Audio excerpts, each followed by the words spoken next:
E aí, pessoal, beleza?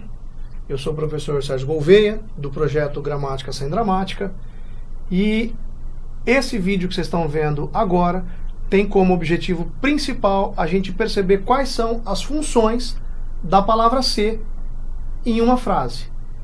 Isso é muito cobrado em exames, de maneira geral, mas tem uma importância muito maior do que a nomenclatura em si, que é a importância de perceber as relações de concordância verbal que são derivadas da percepção da função do ser. Então a gente vai ter dois vídeos sobre isso. Um primeiro, em que a gente vai ver as funções do ser de maneira geral, e depois um segundo, em que a gente vai trabalhar com o ser, índice de indeterminação do sujeito, e o ser, partícula passivadora, e as relações de concordância que isso tudo implica. Tá joia? Então vamos lá para as frases e para a análise de tudo isso. A palavra ser talvez seja uma das que mais tem funções morfológicas, ou melhor, morfossintáticas, na língua portuguesa. Ela pode ser partícula passivadora, índice de indeterminação do sujeito, pronome reflexivo recíproco, parte integrante do verbo, conjunção subordinativa condicional e conjunção integrante. Um monte de coisa. E não adianta a gente ficar decorando estrutura para falar, quando acontecer assim é assado, quando acontecer assado é frito, e quando acontecer frito é cozido. Tá? Então a gente tem que trabalhar olhando para as frases como um todo. E olhando para os nomes que são dados para essa palavra.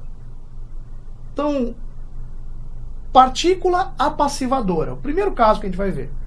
Por que chama partícula apassivadora? Apassivadora vem de passivo. A partícula apassivadora serve para indicar para o leitor que a frase está na voz passiva e que, portanto, a gente tem um sujeito paciente. Tá? Olha essa frase aqui, ó. Estudou-se esse caso exaustivamente. Aí eu olho para o ser, olho para a frase e falo, não dá para ver quem estudou. E eu falo, então é índice de indeterminação do sujeito, porque eu não sei quem que é, então eu vou chamar de índice de indeterminação do sujeito, esse ser aí. Não sei quem que é o sujeito, não sei quem fez. Na verdade, a gente não sabe quem fez. E aí tem um equívoco de conceito de sujeito. Sujeito é o elemento sobre o qual se declara algo em uma sentença e com o qual o verbo concorda. Sujeito é o assunto. Então aqui nessa frase, a gente não sabe quem é o agente. Deu para entender até aqui? Esse ser é partícula apassivadora. Como que eu sei que ele é partícula apassivadora?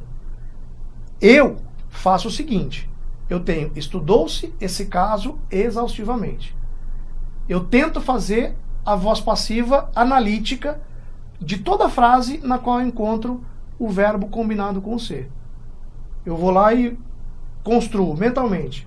Esse caso foi estudado exaustivamente. Essa frase é comum, ela é normal. É o tipo de frase que a gente chama de frase gramatical. Bom, se eu tenho esse caso foi estudado exaustivamente, como uma frase comum, o estudou-se esse caso exaustivamente é o equivalente de esse caso foi estudado. Então, esse caso foi estudado, voz passiva analítica, estudou-se esse caso, voz passiva sintética, esse ser, partícula passivadora. Tá? Depois a gente vai voltar nele com mais atenção. Olha a diferença dessa frase que a gente acabou de ver, estudou-se esse caso exaustivamente, para essa aqui, ó. Precisa-se de mais agilidade no funcionamento dos órgãos públicos de nosso país. Para facilitar a nossa vida, eu vou colocar só precisa-se de mais agilidade. Naquela frase que a gente acabou de ver, a gente tinha estudou-se esse caso. Esse caso foi estudado. Agora olha para essa. Precisa-se de mais agilidade. De mais agilidade é precisada. Ficou estranho. Eu tenho então uma frase agramatical. Certo? Bom, Se eu não consigo fazer a passiva analítica dessa minha estrutura verbo mais ser, precisa-se de mais agilidade. Eu não consigo fazer de mais agilidade é precisada? Quer dizer, eu consigo, mas a minha frase é agramatical? Então, esse se não mostra para mim que a frase está na voz passiva. Esse se indica para mim que o sujeito dela é indeterminado. Então, tem aí o índice de indeterminação do sujeito. Tá? É esse par, índice de indeterminação do sujeito e partícula passivadora, que mais gera confusão entre estudantes e que mais gera problemas de concordância verbal, que a gente vai ver logo mais. Agora, olha essa frase. É comum juízes e advogados se barbearem todos os dias. Esse se aí está ligado com o verbo barbear. E esse se mostra que os juízes barbeiam a si mesmos. Então, eu tenho um sujeito que faz a ação, barbear, e essa ação feita por ele volta para ele mesmo. Esse se, portanto, indica uma reflexividade, de reflexo, né? Vai e volta. Portanto, o pronome reflexivo. Agora, compara com essa outra aqui. Os jogadores se agrediram durante a disputada partida. Eu percebo que o sujeito que está aqui é os jogadores, né? Eu percebo que eles agem, eles agridem, né?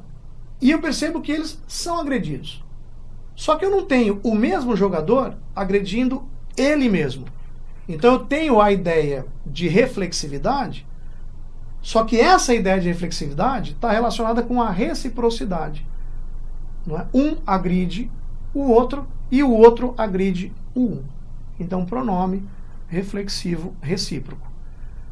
Todo pronome recíproco é reflexivo, mas nem todo reflexivo é recíproco. Não é? Compara as duas frases. É comum juízes e advogados se barbearem todos os dias. É só reflexivo. Eles barbeiam a si mesmos. E depois os jogadores se agrediram durante a disputada partida. E aí um agride o outro e o outro agride um. Portanto, a ideia da reciprocidade. Tá legal? Existe também o se como parte integrante do verbo. O que significa isso? Existem verbos que sempre são acompanhados de um pronome, que são os chamados verbos pronominais. Por exemplo, o verbo suicidar-se, o verbo formar-se, o verbo esquecer-se, o verbo lembrar-se, tá? E o verbo dedicar-se.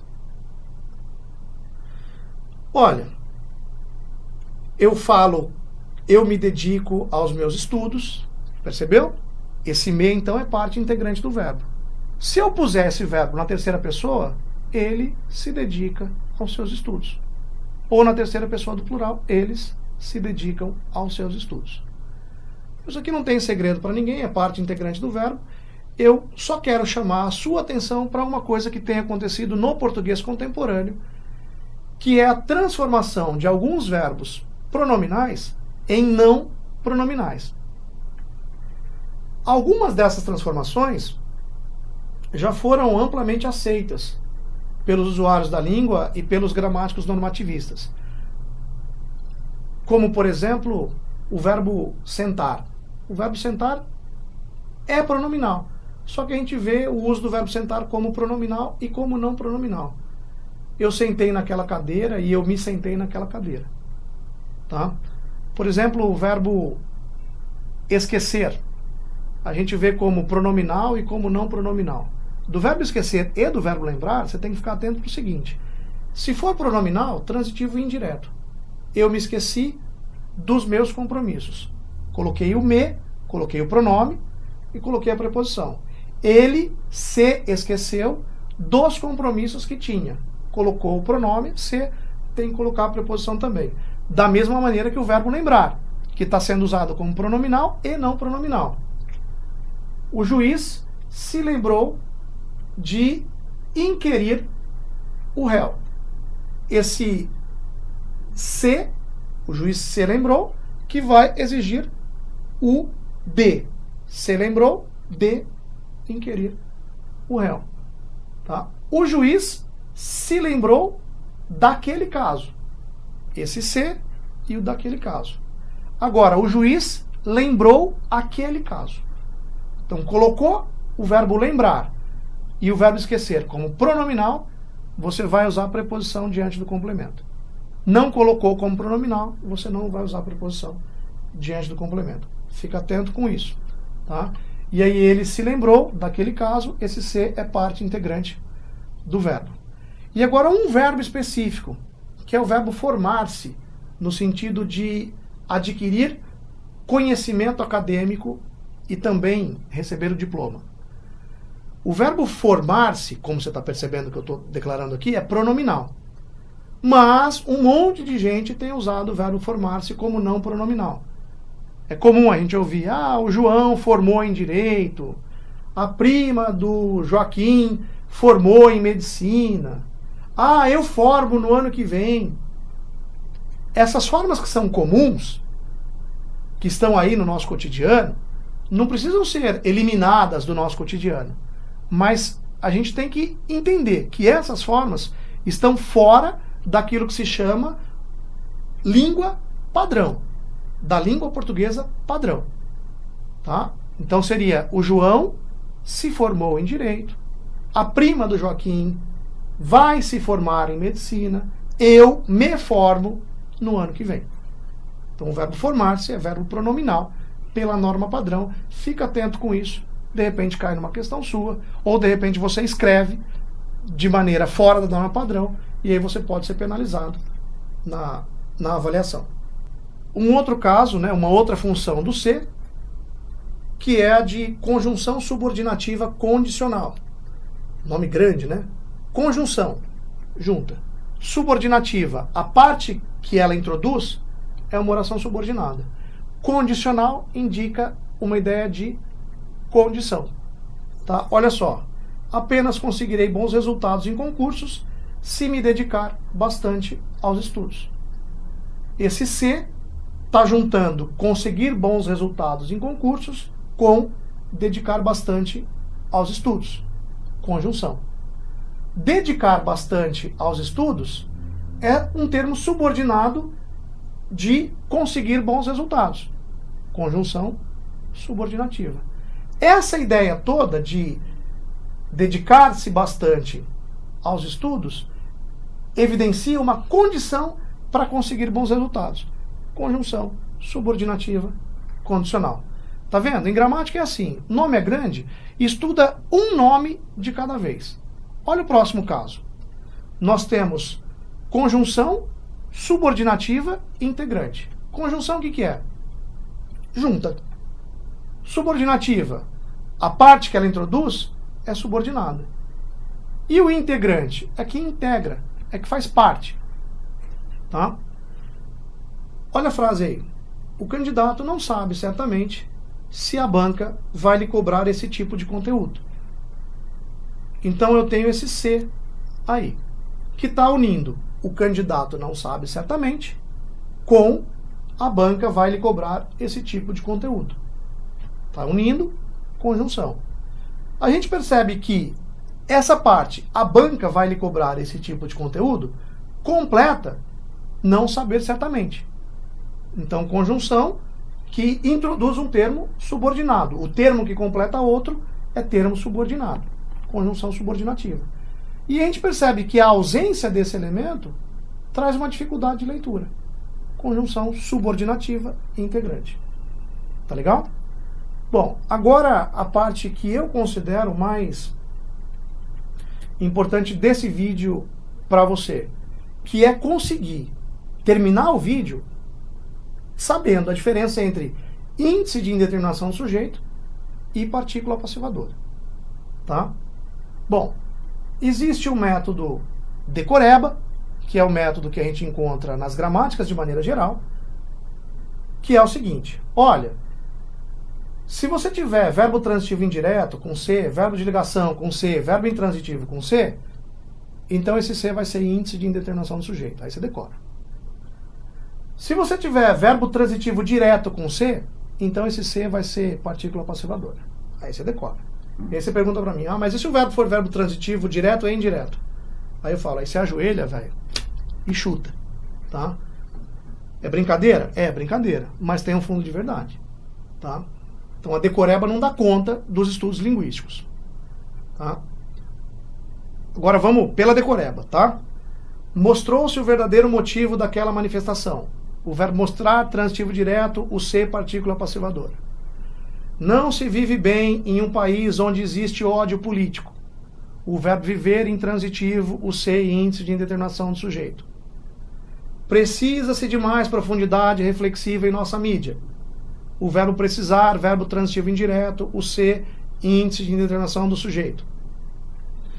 Nunca se está disposto a uma verdadeira discussão política em nosso país. O verbo estar, verbo de ligação, o C, índice de indeterminação do sujeito. Perguntou-se ao juiz qual era o seu posicionamento sobre aquele ato. O verbo perguntar é transitivo direto e indireto.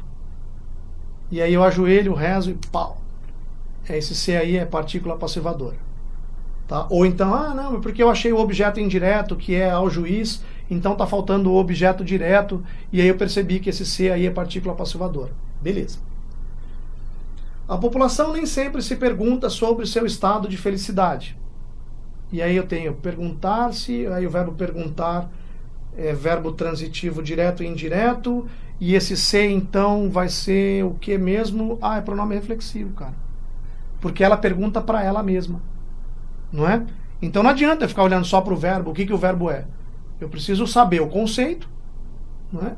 E analisar cada frase. Tá legal? Mas tá aí a opção para quem gosta de decorar. E para quem gosta de decorar não precisa ver vídeo. Né? Pode pegar lá as gramáticas tradicionais e decora lá. Agora o método do qual eu gosto e o método que eu indico. A ideia é a seguinte. Você faz assim.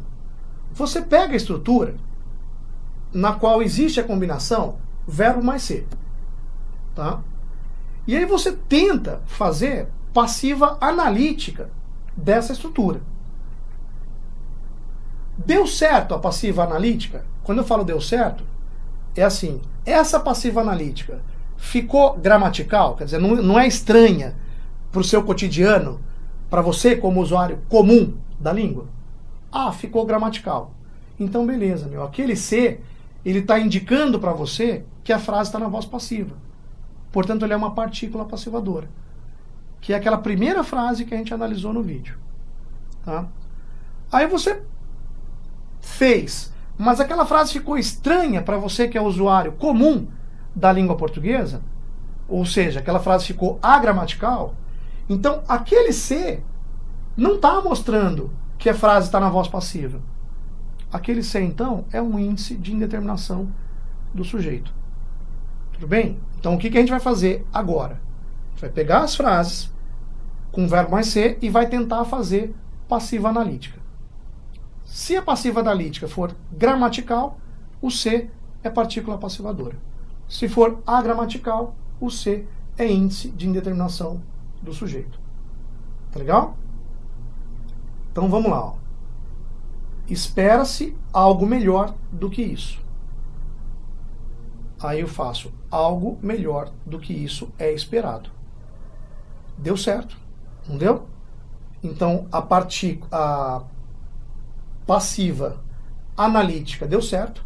Aquele C do espera-se, então, me mostra que nós estamos diante de uma frase na voz passiva. Aquele C, então, é partícula apassivadora. Outra frase. Evidenciou-se a frágil estrutura de nossa democracia. Aí eu vou tentar fazer passiva analítica disso. A frágil estrutura de nossa democracia foi evidenciada. Deu certo, não deu? Nós temos aí uma frase gramatical. Então aquele C do evidenciou-se a frágil estrutura de nossa democracia está mostrando para mim, olha, você está diante de uma frase na voz passiva. Ele é, portanto, uma partícula passivadora. Mais uma. Não se esconde a falta de caráter daquele cidadão. Aí eu vou tentar fazer a passiva analítica. A falta de caráter daquele cidadão não é escondida. Deu certo, não deu? Então esse C do não se esconde a falta de caráter é uma partícula passivadora, porque ele está dizendo para mim, olha meu camarada, essa frase está na voz passiva. Não está dizendo, né? As palavras não falam nada, ele está indicando para mim isso. Mais uma. Desconfia-se desse político. Desse político é desconfiado. Deu certo, não deu? Não. Não é? Desse político é desconfiado? Ficou estranho para o seu cotidiano, não ficou? Então nós temos aí uma frase que a gente chama de frase agramatical. Então aquele desconfia-se desse político, aquele C não está indicando passiva analítica. Aquele C então é só um índice de indeterminação do sujeito. Só não, ele é um índice de indeterminação do sujeito. Mais uma. Gosta-se de bom futebol no Brasil. Tentou fazer aí a passiva analítica? Tenta aí. De bom futebol é gostado no Brasil. Ficou gramatical para você isso? Não. Então aquele C não está indicando passiva, que a frase está na voz passiva. Portanto, aquele C não é partícula passivadora. Aquele C é índice de indeterminação do sujeito. Tá legal? Esse é o princípio que a gente vai usar no nosso cotidiano para ver a função do C, índice de indeterminação do sujeito ou partícula passivadora, e para, a partir disso, perceber relações de concordância verbal. Tá? Agora a gente vai para um conjunto de exercícios específicos para a gente praticar ainda mais esse elemento. Bom, vamos praticar mais um pouquinho aí então. Agora eu vou dar mais tempo para você. Olha lá. Viu-se o crescimento da intolerância entre nós. Qual é a função do C aí? Faz passiva, analítica. O crescimento da intolerância foi visto entre nós. Deu certo? Deu. Então aquele C, partícula passivadora. Gosta-se muito de decoreba gramatical. Faz passiva, analítica. Deu certo? Não, né? Olha lá. De decoreba gramatical é muito gostada. De decoreba gramatical é muito gostado. Então deu uma frase agramatical. Então aquele C não está mostrando pra gente que a frase está na voz passiva. Aquele C é um índice de indeterminação do sujeito. Demonstrou-se a importância desse raciocínio. Faz aí a passiva analítica. A importância desse raciocínio foi demonstrada. Deu certo, não deu? Então aquele C está indicando pra gente que a frase está na voz passiva. Aquele C, portanto, é uma partícula apassivadora. Tá legal? É isso. Valeu então. Até o próximo vídeo. Nesse próximo vídeo é que a gente vai explorar as questões mais intensas de diferença entre índice de indeterminação do sujeito e partícula passivadora. Tá? E ó, se você prefere a decoreba, não tem problema. Volta para lá, para as frases. O verbo ver, transitivo direto. Então aquele C, partícula passivadora. O verbo gostar, transitivo indireto. Então aquele C, índice de indeterminação do sujeito. O verbo demonstrar, transitivo direto. Então aquele C, partícula passivadora. Tá? Quer ir pela decoreba? Você corre mais riscos. Mas é uma escolha sua. Tá? Até mais então.